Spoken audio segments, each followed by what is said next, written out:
Jangan lupa subscribe YouTube channel Metro TV News dan nyalakan notifikasi.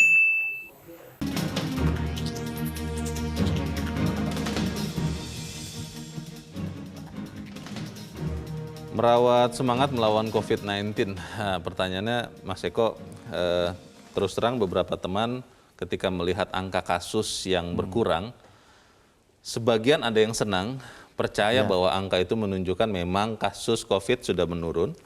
Tapi sebagian lagi yang juga tidak sedikit malah bertanya-tanya, ini kasusnya berkurang karena memang tidak ada yang terkena atau karena tesnya yang dikurangin? Karena kan kalau tesnya berkurang juga tentunya angka kasusnya juga jadi berkurang. Sebelum kita bicara bagaimana merawat semangat, nah ini sebetulnya bagaimana monitoring kasus COVID ini sekarang sudah seperti apa? Jadi kalau kita lihat update-nya memang sebetulnya tes itu sudah dilakukan secara masif ya Leo. Cuma memang kadang-kadang berbeda waktunya itu. Misalkan tanggal 1 dites. Kalau di rumah sakit negeri itu memang lama itu. Jadi munculnya bisa 5 hari, bisa seminggu. Maksudnya pelaporan datanya gitu? Hasil swab-nya misalkan. Oh, oke. Jadi kadang-kadang memang update-nya itu lambat. Jadi ketika Januari, kemudian diupdate Februari, nanti butuh waktu itu. Jadi kadang-kadang membaca data faktanya itu memang harus teliti. Bukannya diatur supaya kemudian angkanya menurun karena testingnya menurun, bukan begitu ya? Nggak boleh begitu harusnya. Kita harus jujur menyampaikan aspirasi. Nanti kalau enggak, tentu akan membuat panik semua orang. Betul. Jadi kalau kita melihat di Indonesia itu trennya memang menurun, tapi bukan berakhir. Jadi itu terkendali ya itu karena banyak hal yang sudah dilakukan oleh pemerintah. Saya bertanya itu Mas Eko karena saya masih ingat, Mas Eko saya yakin juga masih ingat bahwa belum lama Menteri Kesehatan Pak Budi Gunadi Sadikin mengatakan jangan kaget kalau angka kasus melonjak karena kita akan memasifkan testing. Betul, iya. Tapi begitu beliau mengatakan itu, angkanya kalau kita lihat di aplikasi Bersatu Lawan COVID malah turun terus. Kan jadi tanda tanya itu bagaimana? Ya, kalau di Indonesia memang agak menurun ya. Di dunia pun sebetulnya demikian, Leo. Dunia juga dalam 6 minggu terakhir ini memang kasusnya landai terus. Ini tentu banyak hal yang kemudian yang saya sebutkan tadi, herd immunity sudah mulai terbentuk atau kemudian vaksin yang sudah diberikan oleh banyak negara. Tentu itu juga harus kita apresiasi, banyak negara juga sudah melakukan vaksin termasuk Indonesia. Jadi mungkin kita mulai harus percayalah dengan pemerintah ya. Jangan mulai, jangan kalau kita nanti underestimate, curiga, malah nanti banyak orang yang juga nggak percaya akan repot lagi dalam penanganan COVID. Jadi kita serahkan kepada Menkes, kepada Satgas COVID, meskipun juga banyak juga kelemahan, banyak juga yang perlu dikritik agar penanganan COVID ini bisa terkendali dan semuanya bisa menjadi baik kemudian hari. Beberapa orang kan mengatakan begini, Mas Eko, bahwa ke COVID-19 ini bukan hanya 1 tahun, 2 tahun, 3 tahun. Betul, saya percaya itu. Ada yang mengatakan sampai bisa minimal 10 tahun. Sederhananya teman saya bertanya, jadi kita bisa lepas masker kapan? Saya bilang ya nanti kita lihat perkembangannya. Nah, tapi pertanyaannya begini Mas, kalau kita bisa merawat semangat melawan COVID-19 ini, apa yang bisa membuat kita yakin bahwa kita ini, maksud saya Indonesia, sudah pada jalur yang benar, bahwa memang kita sudah bisa mulai mengendalikan kasusnya ini, dan juga kemudian memang kekebalan kelompok itu sudah mulai muncul. Ya, kalau mengendalikan tentu kita memang berharap itu sudah dikendalikan ya, karena memang trennya memang terus menurun dalam 6 minggu terakhir. Kita lihat faktanya adalah Jawa Timur dan DKI yang penyumbang angka terbanyak, ya zonanya merah, sekarang sudah tidak ada lagi. Jadi sudah mulai turun. Itu real ya? Real. Bukan rekayasa data. Ini kuat banget soalnya dugaan seperti itu, Mas Eko. Betul. Jadi kemudian tinggal Jawa Tengah nih, Banyumas, Purbalingga, dan Klaten, 3 daerah. Kemudian di Jawa Barat itu tinggal Bekasi. Kemudian di DIY masih ada Kulon Progo dan Bantul. Ini Pulau Jawa yang penyumbang terbanyak. Jadi memang angkanya semakin menurun. Tapi bukan berarti itu akan kemudian menjadi terus menurun. Enggak. Kita lihat coba kemarin di bulan Oktober sampai November tahun lalu. Angkanya kan menurun. Tapi ketika ada libur, Natal dan Tahun Baru, melonjak lagi. Nah, hal-hal yang seperti itu yang kemudian harus diantisipasi oleh pemerintah. Kita kan juga akan menghadapi mungkin nanti puasa, kemudian Lebaran. Jangan sampai sekarang sudah mulai menurun, kemudian nanti puasa dan lebaran naik lagi. Kalau begitu caranya nanti pasti semua orang akan apa ya namanya ya, was-was lagi. Nah, ya, kapan berakhirnya ini? Wah, kalau begitu nanti lepas masker dan lain akan mungkin bisa terjadi yang seperti yang dikhawatirkan. Penegakan disiplin Mas Eko yang tadi kita bicarakan sebelum jeda. Saya ingat betul di awal-awal pandemi tahun lalu, mungkin Maret sampai sekitar Mei Juni, itu aparat itu benar-benar tegas. Kita jalan kemana saja bisa melihat ketika kita, jangankan tidak pakai masker ya, turun saja sedikit begitu atau ada di dagu, pasti ditegur. Itu masker, belum yang kerumunan yang lain-lain. Tapi kalau kita lihat sekarang, kendor ya. Sangat mudah melihat orang berkerumun, bersalaman, tanpa masker, tidak jauh dari dia ada petugas, dan petugasnya diam saja. Itu bagaimana? Iya, memang itu fakta yang kita temukan di beberapa daerah maupun di DKI. Jadi memang agak kendor untuk melakukan pengawasan ini. Memang fakta yang demikian ini harus terus diulangi. Artinya begini, edukasi, terus kemudian memberikan peringatan dan lain-lain kepada siapapun ya, kalau aparat menemuin orang yang seperti itu, ya memang harus dikasih tahu. Jangan sampai sungkan-sungkan lagi, karena itu bagian dari tugas dari mereka untuk melakukan pengawasan dan lain-lain. Kalau itu tidak dilakukan, tentu warga Indonesia, itu kan bandel orang-orang Indonesia ini. Dikasih tahu sekali, 2 kali, 3 kali, itu cuek aja. Nanti kalau itu terus terjadi, ya pasti nanti lama-lama akan menjadi terbiasa. Berkumpul nggak pakai masker, nggak membawa hand sanitizer, tidak sering cuci tangan dan lain, akhirnya melonjak lagi. Yang susah pemerintah lagi. Jadi saya kira tentu semua harus disiplin lah. Normal baru itu kan sekarang mulai kita adopsi, Mas. Bagaimana kemana-mana kita harus ya pakai masker, cuci tangan. Ya terpaksa yang bangsa yang sebenarnya suka bersalaman, suka berpelukan, tidak dulu begitu kan. Nah, tapi dan itu dulu sempat saya ingat mau dimasukkan lewat jalur-jalur komunikasi, baik media utama seperti kita atau media sosial, dan juga supaya dalam tanda petik masuk ke budaya Indonesia. Cuman sampai sekarang saya masih belum banyak melihat itu. Ya memang kalau ada iklan lain masyarakat, animasi mengingatkan ada. Tapi di tengah-tengah masyarakat, komunitas, itu belum ada loh Mas, bagaimana Mas? Ya di awal-awal kalau kita melihat campaign dari pemerintah ya dulu, ketika sudah tidak ada bersalaman, tapi memakai siku atau memakai ini ya. Dulu kan awalnya begitu, kalau tidak bersalaman dan lain-lain. Nah itu tentu harus hal yang baik itu harus diteruskan, jangan sampai kita kemudian mengubah hal yang sebenarnya dengan bersahabat tangan dan berpelukan dan lain-lain. Kita akan teruskan tapi kita jeda dahulu Mas Eko dan pemirsa tetap bersama kami. Editorial Media Indonesia kembali seusai Headline News pukul 8 waktu Indonesia Barat.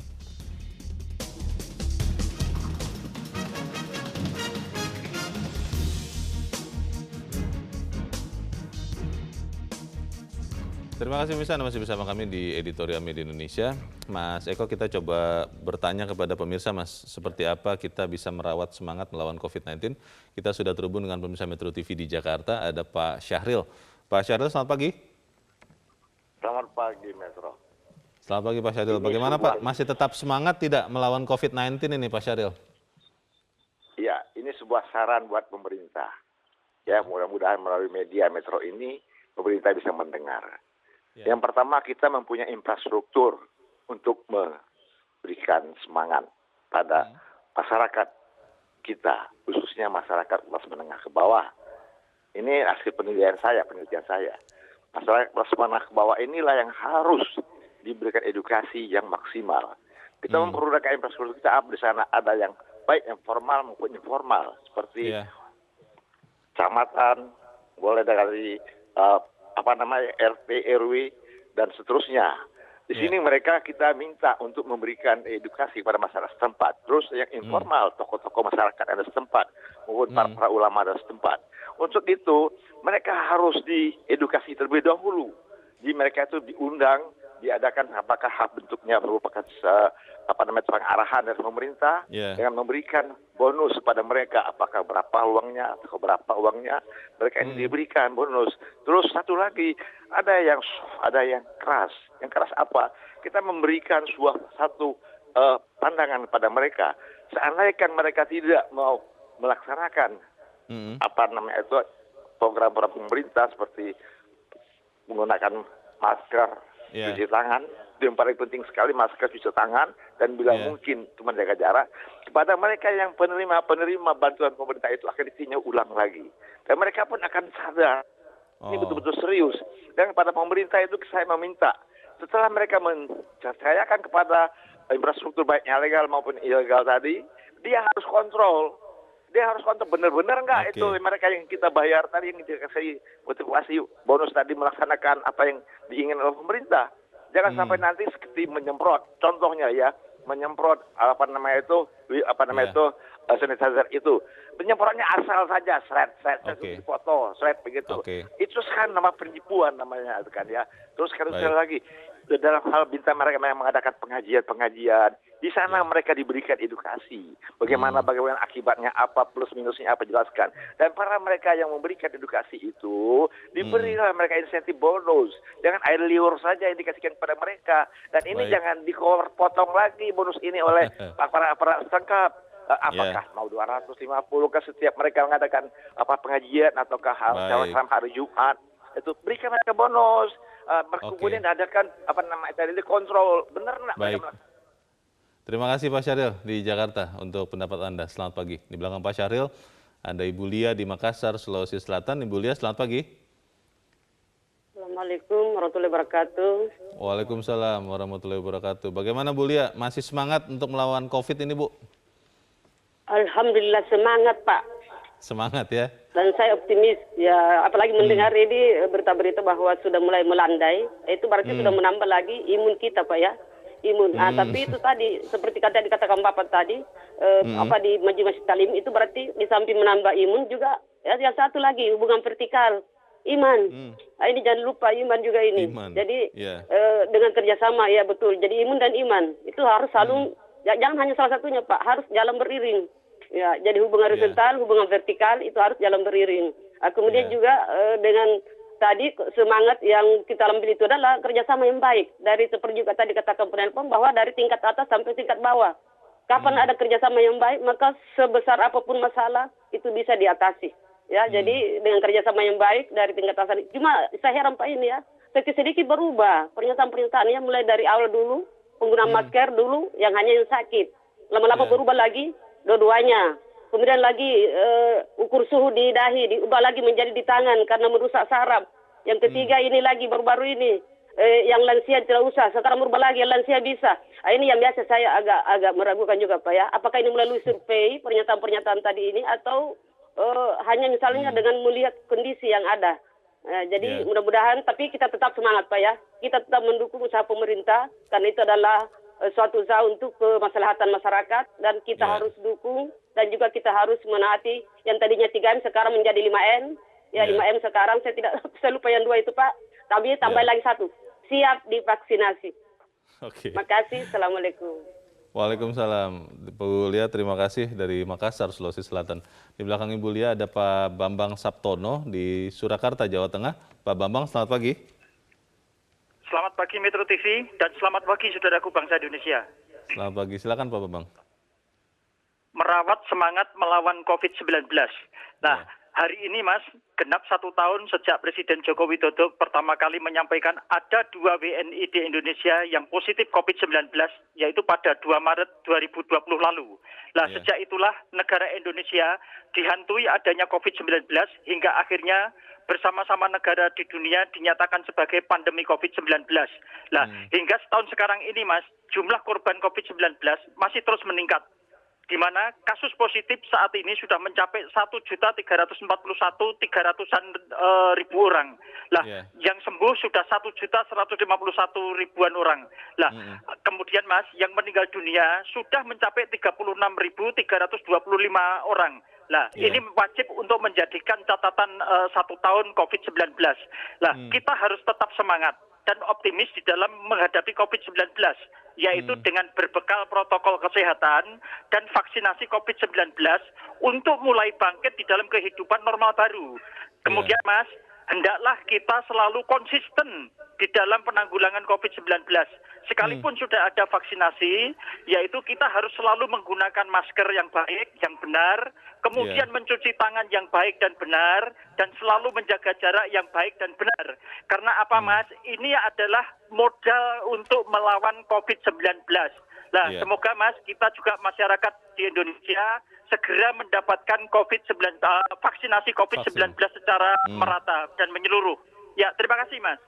Terima kasih Pak Bambang Saptono di Surakarta, Jawa Tengah. Tadi ada usulan dari Pak Syahril, Mas Eko. Iya. Kalau yang sudah, kalau tidak salah saya tangkapnya begitu.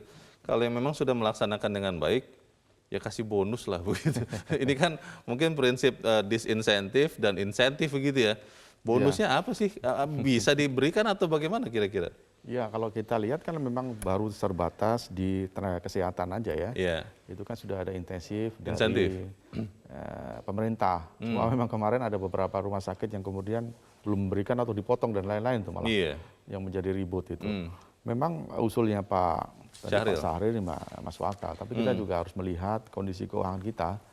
Jadi kalau di tengah pandemi ini kan memang keuangan kita amburadul ya. Jadi kalau memang hal-hal yang tidak perlu, saya kira tidak perlu. Tidak usah ya? Ya, karena memang itu akan menguras anggaran kita juga. Karena masing-masing ketika melaksanakan 5M atau 3M dan dia terhindar dari COVID, itulah bonus yang sesungguhnya begitu. Betul, kan. Tidak usah lagi diberi bonus yang lain. Tadi Bu Lia mendukung Mas Eko, tapi ada yang menarik saya catat begini. Menurut Bu Lia, informasi suka berubah-ubah. Mengukur suhu, tadinya dari dahi ke tangan. Lalu soal vaksinasi manula, bisa, tidak bisa, tidak bisa, bisa. Nah ini bagaimana dengan komunikasi yang tidak membuat kita bingung? Bagaimana Mas Eko? Ya, ini yang saya alami juga nih, Leo. Saya kira juga bukan hanya saya, tapi banyak teman-teman yang ketika hari Kamis, Jumat, Sabtu kemarin divaksin ya. Kemudian kita datang ke tempat vaksinasi untuk jurnalis itu ya? Betul. Ya ketika kita di tensi gitu dengan alat yang bukan manual itu ya. Digital. Itu angkanya bisa tinggi benar itu. Jadi ketika saya protes begitu kan, ini kayaknya nggak benar ini. Coba pakai manual. Akhirnya memang betul 120/80. Jadi memang ini hal-hal yang bisa membuat program vaksinasi menjadi terkendala. Karena apa?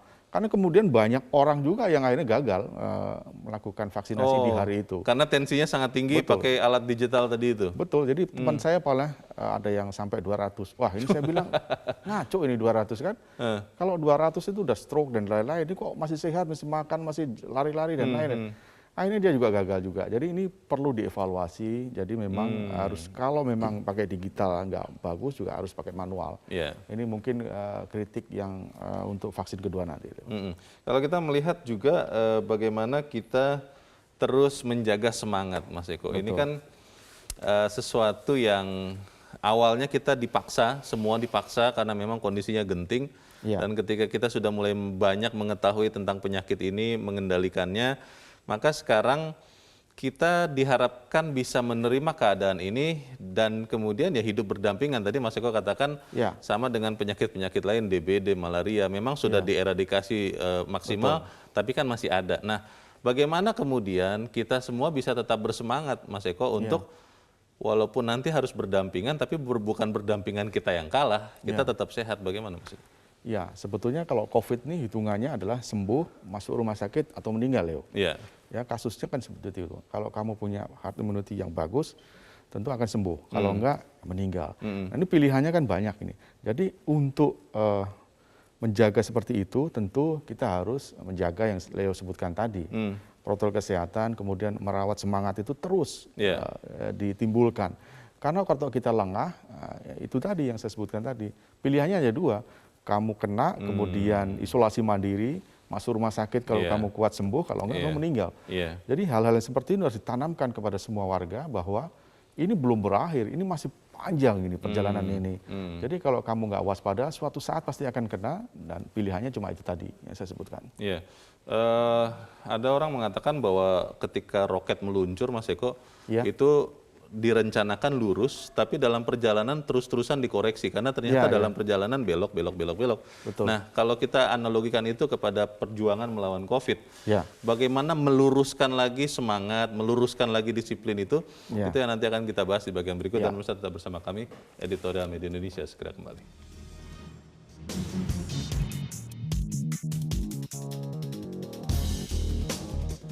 Terima kasih pemirsa, Anda masih bersama kami. Kita di bagian akhir dari diskusi kita pagi ini. Mas Eko, tentunya kesadaran bahwa menjaga protokol itu untuk keselamatan kita sendiri kan harus kita pertahankan terus. Tapi bagaimana pemerintah bisa terus memelihara itu, Mas? Apalagi misalnya karena sudah divaksin tenaga pengajar, ada wacana bahwa bulan Juli tahun ajaran baru mungkin sekolah tatap muka bisa mulai diadakan. Nah, menghadapi perubahan-perubahan yang akan terus terjadi ini kan memunculkan kegamangan. Bagaimana yang harus kita lakukan? Menurut saya kuncinya itu ketegasan dan konsistensi menerapkan aturan. Jadi ketika itu sudah dilakukan, maka hal-hal yang perlu ditakutkan itu tadi bisa diminimalisasi lah ya. Jadi kalau kemudian tegas dalam arti menerapkan aturan itu oleh pemerintah maupun pemerintah di daerah itu dilakukan, saya kira mungkin akan perlahan-lahan akan semakin turun.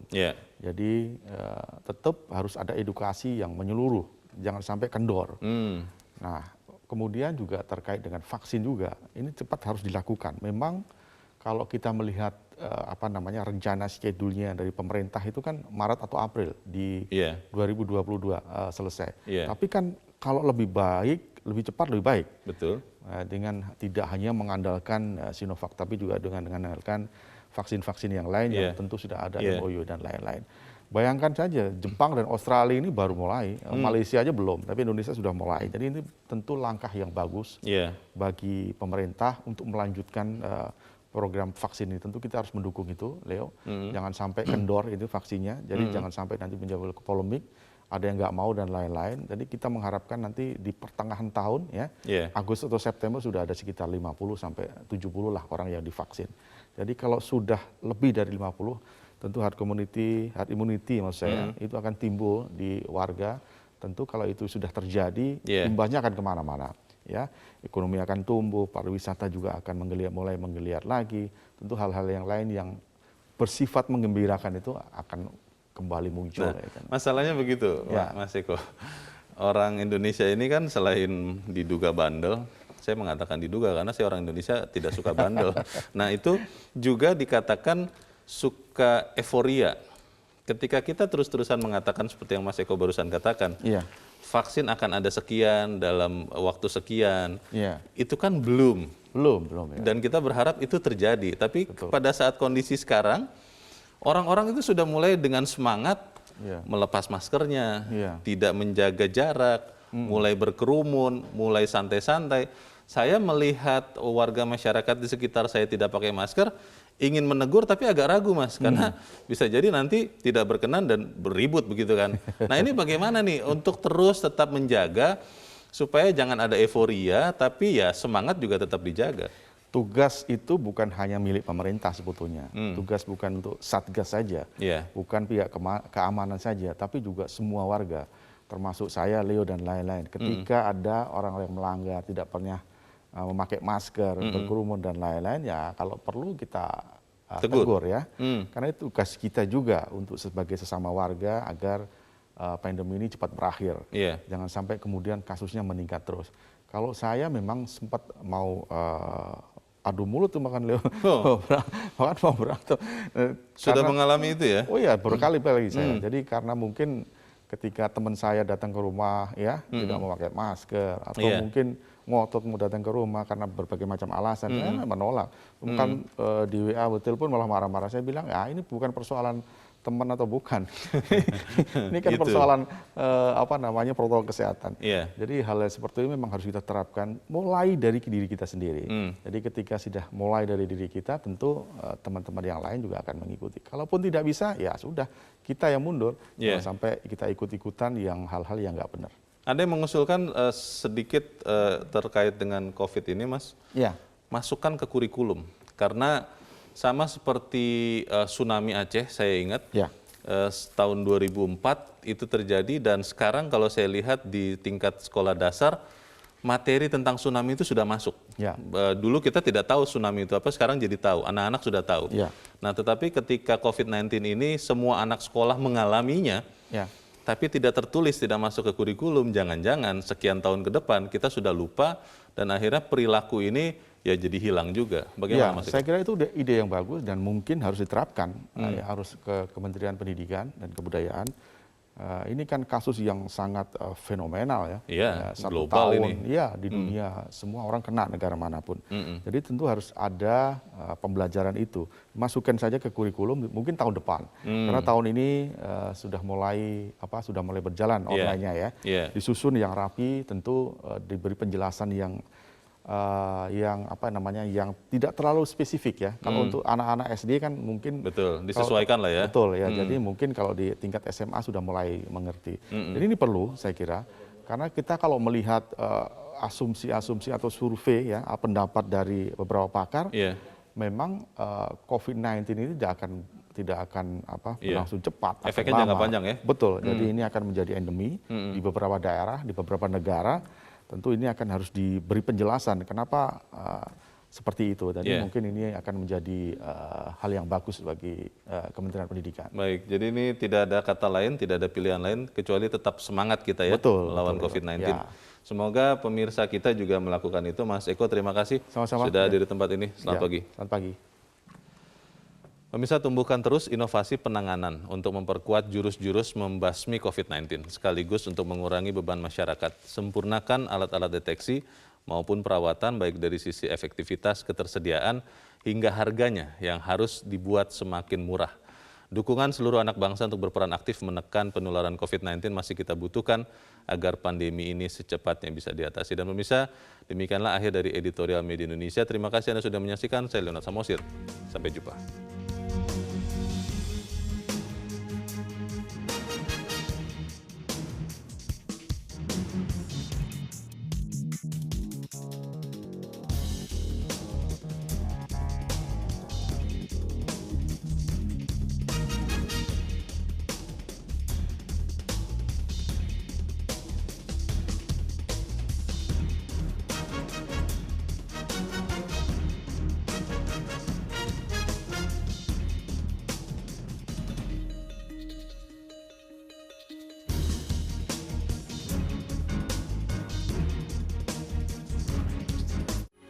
Metro TV